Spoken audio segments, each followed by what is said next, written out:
क्या आपको पता है कि ऑस्ट्रेलिया का असली नाम ऑस्ट्रेलिया था ही नहीं। एक जमाना था जब इस विशाल द्वीप को न्यू हॉलैंड के नाम से जाना जाता था। लेकिन यह नाम आया कहां से और फिर कब और क्यों ऑस्ट्रेलिया कहा जाने लगा, चलिए जानते हैं। साल था 1606। नीदरलैंड यानी डच साम्राज्य का एक साहसी नाविक था जिसका नाम था विलियम जमजूम। वह दुयफके नामक जहाज से यात्रा पर निकला और पहली बार ऑस्ट्रेलिया की धरती पर कदम रखा। हाँ, आपने सही सुना, ऑस्ट्रेलिया पर सबसे पहले ब्रिटिश नहीं बल्कि डच यानी नीदरलैंड के नाविक पहुंचे थे। धीरे धीरे डच नाविकों ने इस अज्ञात जमीन के कई हिस्से का नक्शा बनाना शुरू किया। साल 1644 में एक और डच खोजकर्ता जिसका नाम था हाविल तास्मान ने इस जमीन को एक नाम दिया, न्यू हॉलैंड। उस वक्त यह माना गया था कि यह जमीन शायद दक्षिणी ध्रुव की ओर फैला हुआ कोई अज्ञात महाद्वीप हो सकता है। इसके करीब 150 साल बाद यानी 1770 में ब्रिटिश खोजकर्ता कैप्टन जेम्स कुक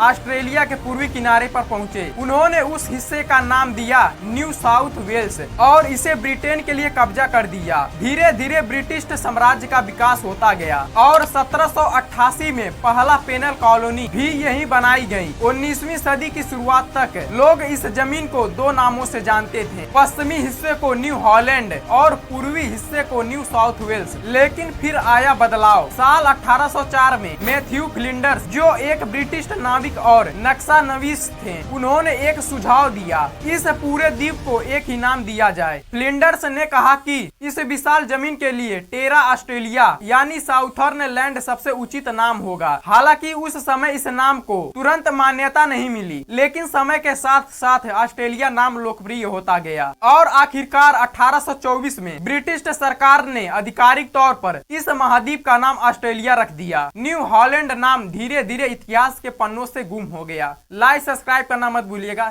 धन्यवाद।